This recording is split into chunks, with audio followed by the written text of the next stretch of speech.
सही नहीं है। हां पूछाला के उसे पूछाला उ बिना सीता के आगे से केहू को छूले ना रहे ना आजकल के ताइले भी बोला तो प्यार हो जाता। अरे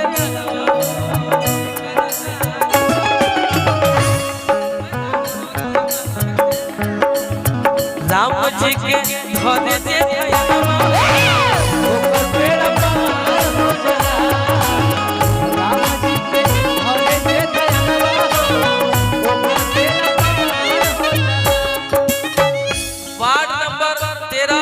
रविंद्र पांडे वार्ड सदस्य भैया की तरफ से देखिए बहुत बहुत पुरस्कार आए हार्दिक अभिनंदन। छापला मौका मिला यही तरह राजा नेहरूरा करे जे मन से भक्ति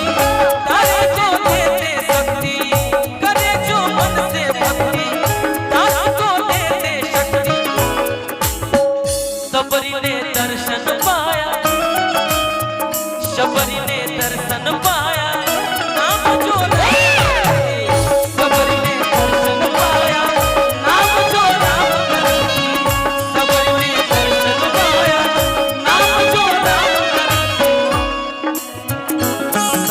मन जे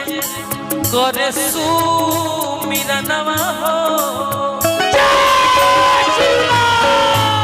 बजरंगबली का स्थान बा। हां देखो भाई साच मन जे करे सुमिरनवा हो ओकर भीड़ पार हो जाए। याद हो गइल करा एगो चीज और हमरा याद प गइल कि मंगल भवन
किस्मत देखो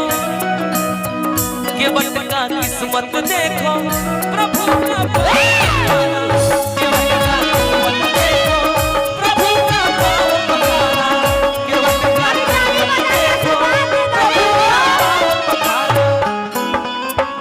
उड़े लगले हनुमता समनवा हो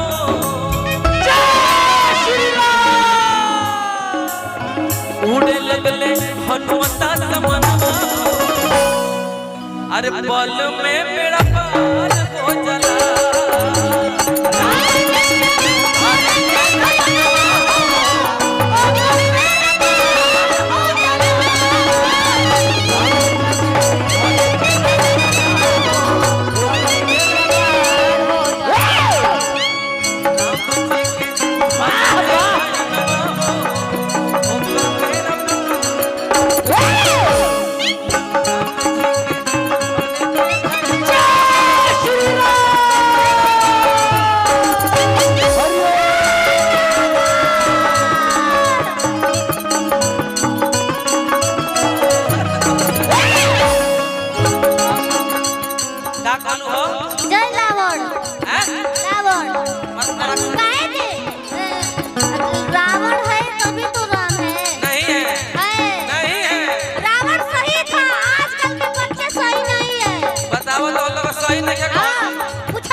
तोरा के आई लव यू के बोलत रे